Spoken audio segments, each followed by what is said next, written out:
I see a few little ones that aren't coming back. Now then, going in this mine, this is all original equipment. Kind of rocks and rolls a little bit. If you lose your helmet, let it go.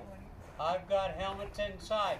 If you lose anything, do not bend over to pick it up. My partner's coming in on a separate motor. He knows to look at the tracks. If he sees anything in it, he'll pick it up and bring it to us, unless it's your wallet. Then I'll never see him the rest of the day. Take all the pictures that you want in the mine. Don't take pictures of my partner. He's got a warrant. We're selling everybody else's wallet down at the post office. All right, folks. Are you ready to go? Yeah. I didn't hear you. Yeah. All right, let's go. I got the picture. Dad, I got the picture. He's a good sport. How fast does this thing go? Hey, hold on tight. You ready? I want to ride the dinosaur train.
All right.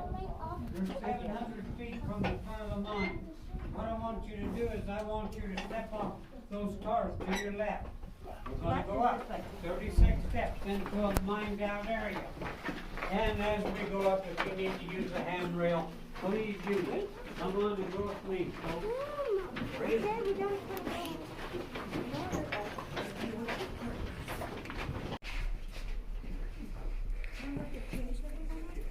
This one was dug out by humans, by a bunch of men. Cool, huh? Yeah.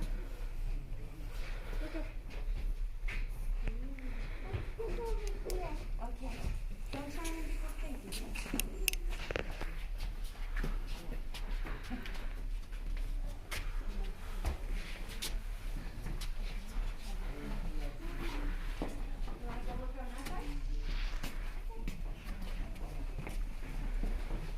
You're standing in. It's not a cave. It's called a cut and filled stoke. Now in the early days as well as the last days of the mines in Bisbee, if they could remove large bodies of ore and leave this limestone wall supporting everything, they'd do it.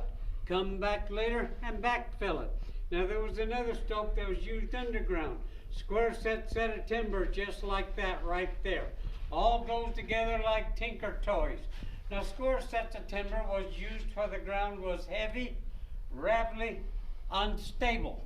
And all the timber that come underground to make square sets had to be Douglas fir or pine. Now that's not the best wood in the world, but it was the best tattletale because the miners needed that timber and that ground started to move. That timber right there, a moan, groan, pop, snap, make all kinds of noise, and that miner had time to get out. Now then, before we get started, you heard me talk about Headless John. He's in here. Can't get his face out of the rock. It's right there. He's going to be with me for a long time. Now, there's one thing you need to know. Back in 1915, the men that were working in this hole, 2 to a shift, didn't have these little lights. Every man, when they came in here, was issued 3 candles a day. That's it. Now, what were they looking for? How about that blue-green rock right there? That's called malachite and azurite. That's about 25 to 35% pure copper. Takes 100 pounds of that to make 1 pound of copper. Now we all know malachite and azurite makes beautiful jewelry. Guess what? I don't even like that specimen. I like this one right here. Now that's malachite and azurite in the center. The gray rock all the way around is called galena lead. Contains silver. Now you see that orange rock with the black in the middle? That's hematite. That's where the gold's at. There's a little bit of gold right there. Not enough to make a ring, but the hematite ore does carry gold. Now then, back in 1915, let's say that shift boss comes in to these two men and says, look guys, we got to go this way. We want you to drill and blast.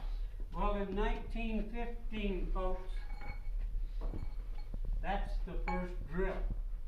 And the first jackhammer is a 4-pound hammer called a single jack. And a man would start out, he'd hit it, twist it, hit it, twist it, hit it, twist it. Why is he twisted? Well, number one, doesn't want a steel to get stuck. Number two, he's got to make a round hole, dynamite round. Once he's got that hole started, they say your hole is collared. Now let's pick up the speed a little bit. We're going to give you a longer piece of steel, but now then, we're going to give you a bigger jackhammer. A 12-pound sledgehammer called a double jack. Now this becomes a 2-man operation by candlelight. One man's going to turn that steel. The other man's going to stand back here and hit it. Now I wanted to demonstrate this a little bit. Did you notice my partner didn't come up here? Oh yeah, he told me already this morning. I got a sore thumb. Something happened yesterday. Folks, don't you know that the man that had this piece of steel in his hand turned and told that gentleman that had this hammer, you might be swinging it today. Remember, it's my turn tomorrow. Don't miss. And there was a lot of fingers and hands that got hit. Then in around 1920, this machine came underground. This machine started saving lives. Folks, miners fell down holes, got rocks on their heads, got kicked by the mules. What was the biggest killer underground? About silicosis, dust. That was the killer.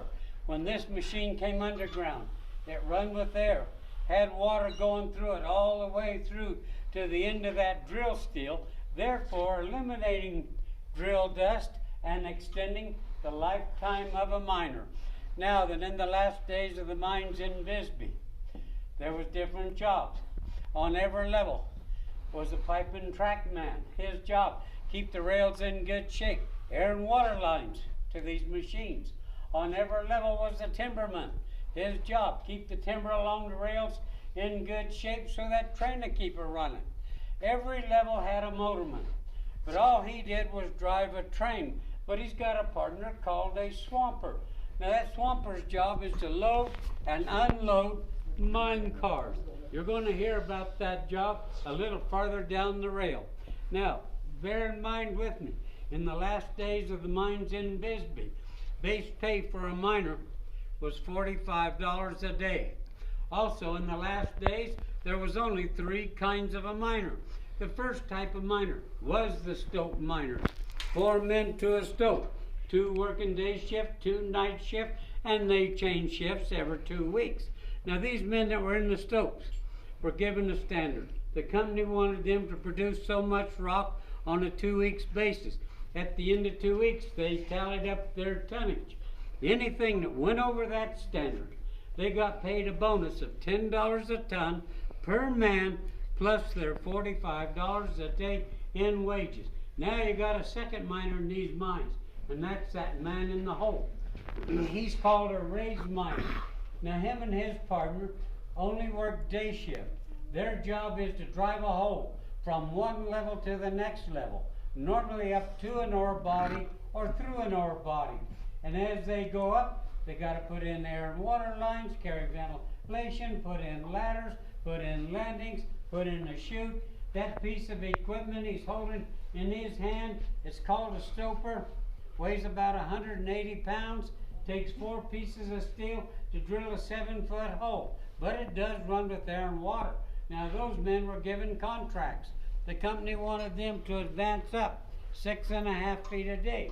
At the end of 2 weeks, when they measured from A to B, anything that went over that 6.5 feet, they got paid $100 a foot bonus per man, plus their $45 a day in wages. Sometimes they did quite well. Now you got the third miner in these mines, me. I went to work for Filled Stoke Corporation 2 days right out of high school, and against my mother's wishes, where to go? I went underground. I quickly become a miner. I worked in the cut and fill stokes, in the timbered stokes, and then somewhere along the line in my younger day, I got into a group of men called the roustabouts. That's 6 men. Our job was to go to anywhere and everywhere there was a wreck. By that I mean a cave-in. Our job was to go in, re-timber it back up so those miners could get back in. After a short period there, I changed jobs. This one I took up was called the cross-cut miners. Cross-cut miners built the railroads. That's where I stayed. The railroads that we were building were not like this mule trail I just brought you in on. The smallest ones were about 10.5 feet across on the bottom, 6.5 feet over the top, but 8 foot from that rail to that trolley line. Now there's 4 men to a crew, 2 day shift, 2 night shift. We rotated every 2 weeks. But while working around the coal and the Dallas shaft, the company gave us a contract also. I got married twice. That didn't help.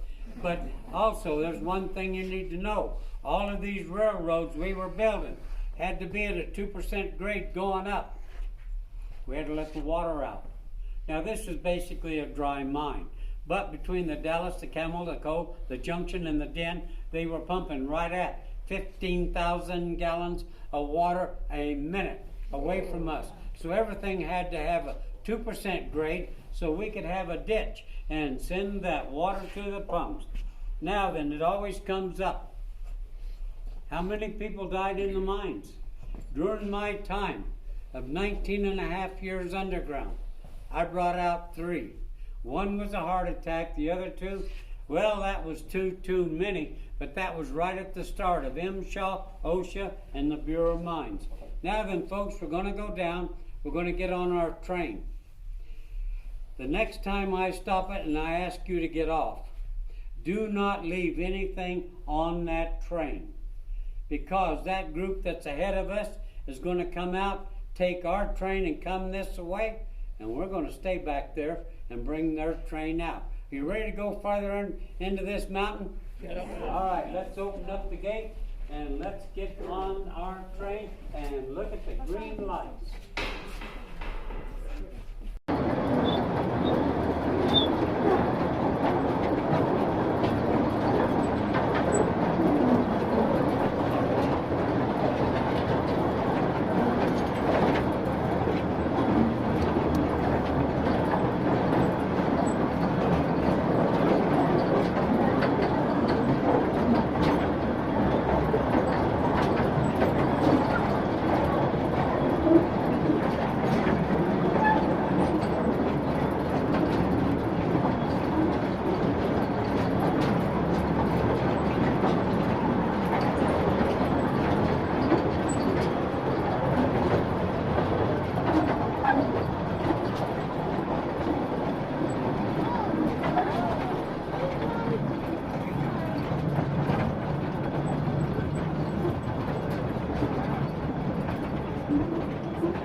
There went the hat.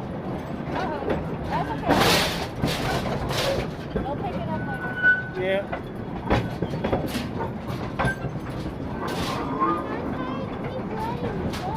Oh my gosh. That's okay.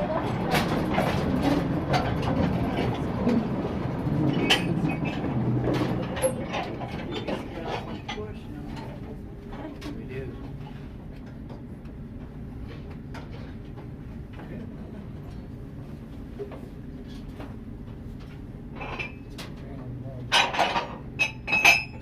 right, folks, you're 1,500 feet from the front of the mine. You got over 1,800 feet of this gray rock up above you. It also goes to the core of this earth. Now then, folks, I told you there's about 5,000 miles of railroad track underneath you. Guess what? I know where all the holes are. What I want you to do is step off those cars. To the left again. If it should happen to fall, I'm going to be okay. Now I want you to look at something. 1, 2, 3, 4 chute doors. Behind them chute doors is a great big hole called a pocket. Goes from this level to the next 2 levels up. That's how they transferred that ore from up above us down to this level to take it out. Now that other group coming on out, let's sort of split apart. Let them come right on through. Oh, yeah. Come, step aside, let them come on through. Let me in. Sorry. You're great. Thanks.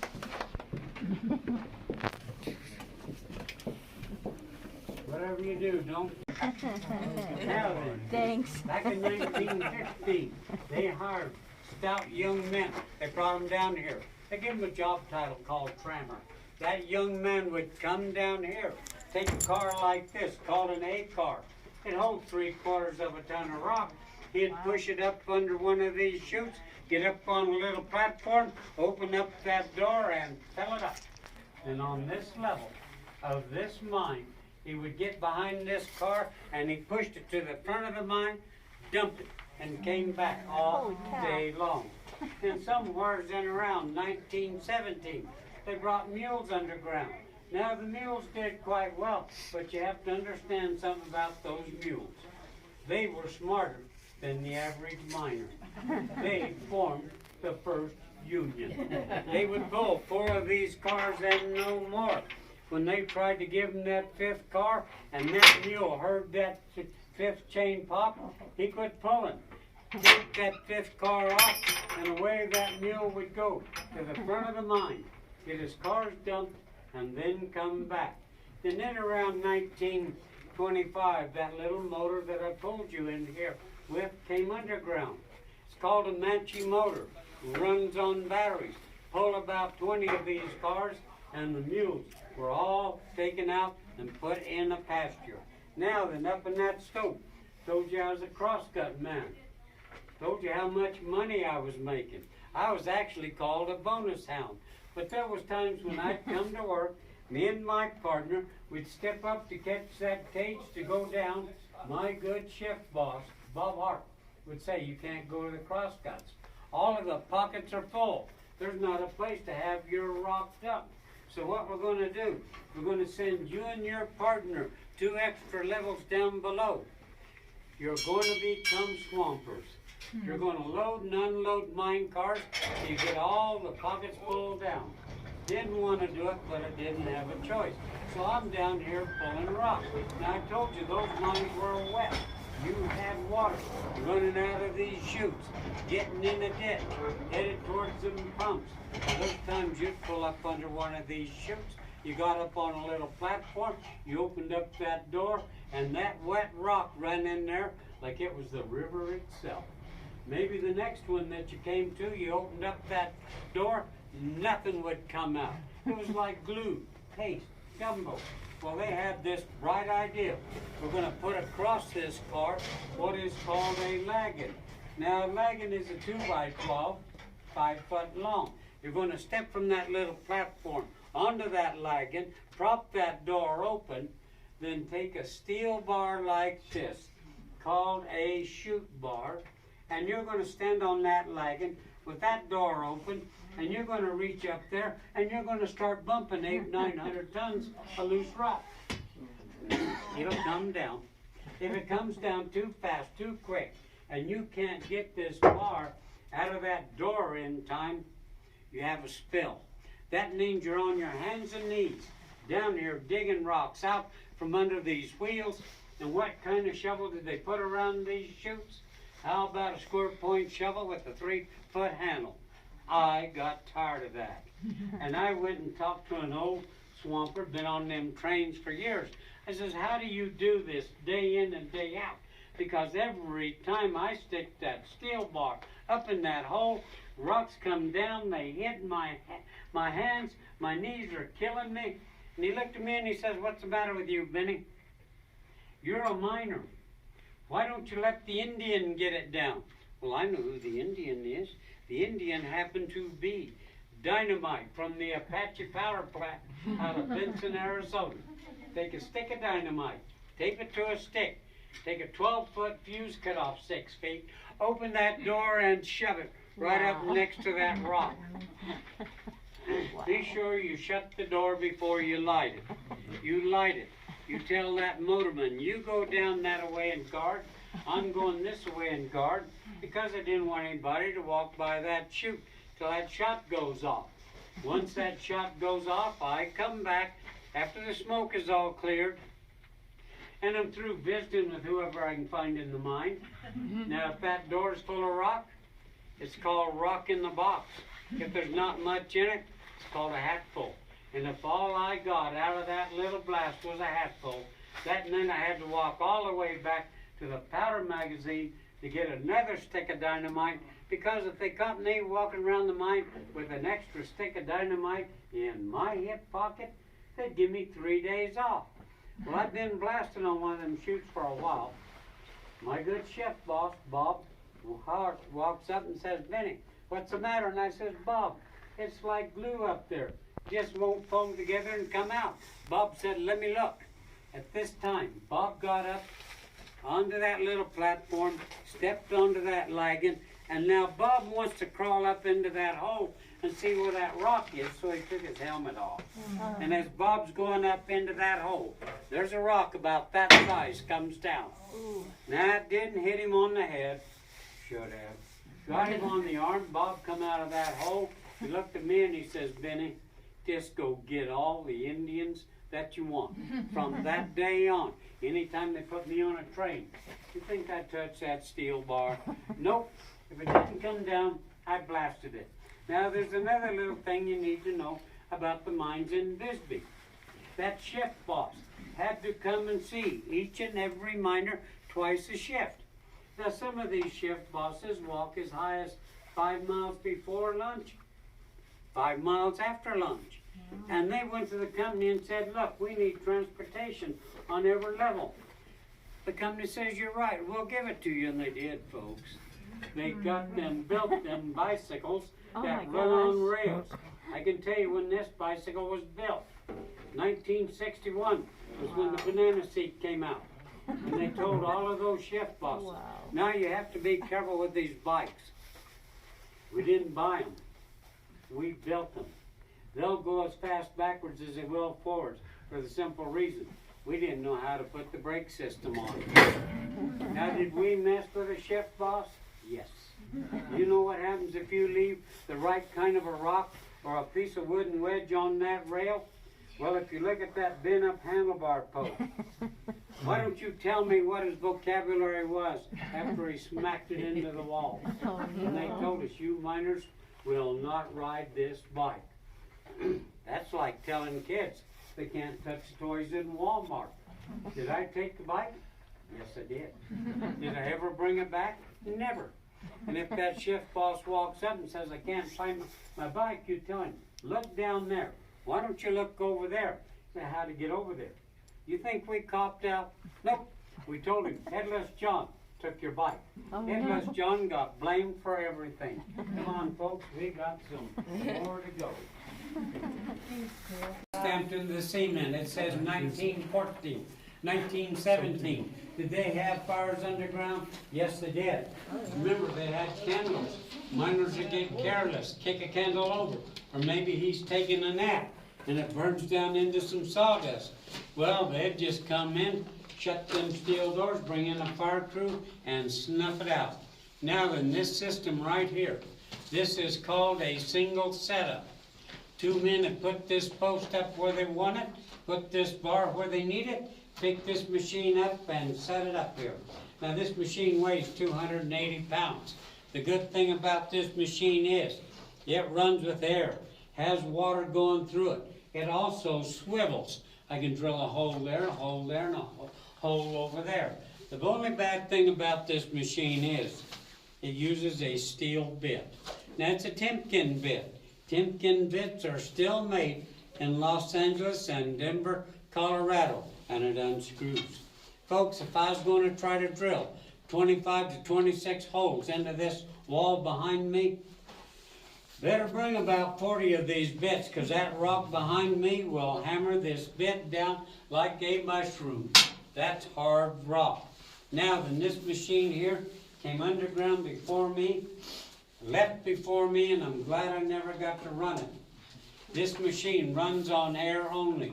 There is no water going through this machine. Now it'll run. And if I start drilling a hole into that wall, I can guarantee you in about 15 minutes I'll fill this whole room with a white dust powder. One of us could start having a sinus problem. One of us could also get started into emphysema. Miners had a name for this old machine. They called it the Widowmaker. You run it very long, you could be gone. Now then, this next little machine here, it's a Cadillac.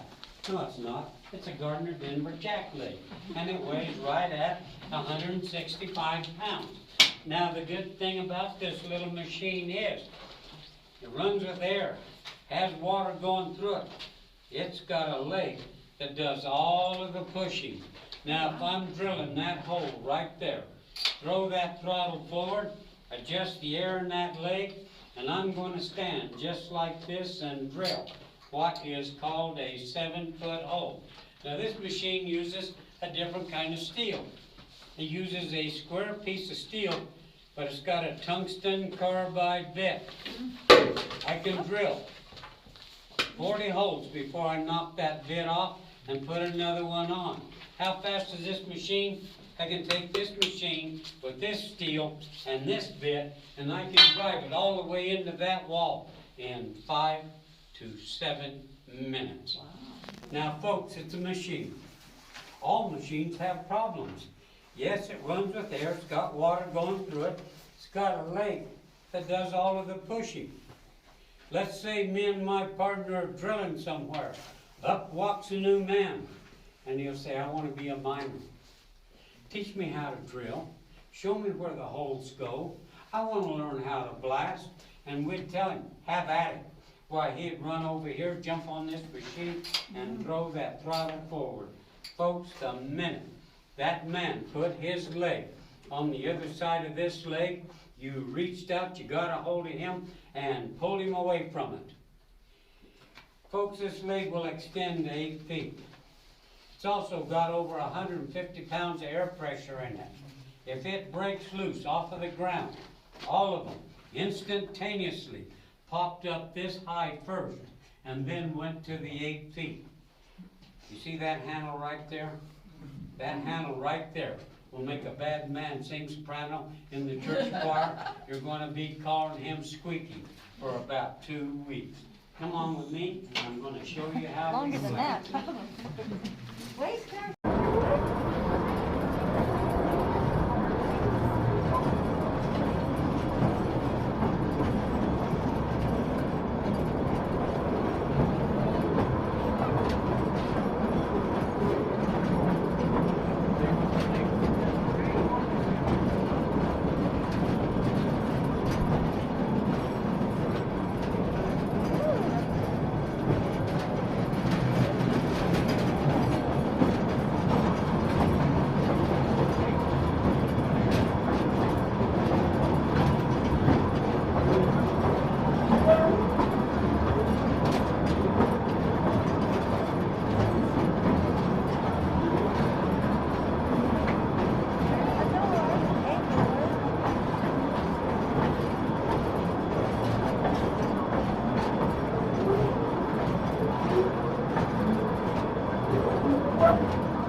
door. We're trying. Ooh, it's gonna be good on this one.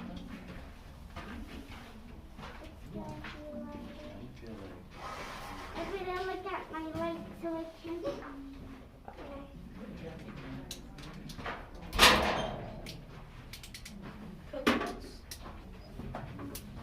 Ooh, it's very bright. Don't shine it in people's eyes.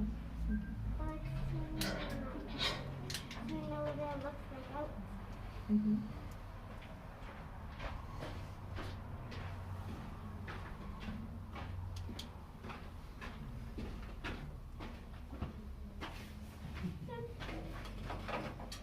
Turn it down. Turn it down. You're probably turning it off.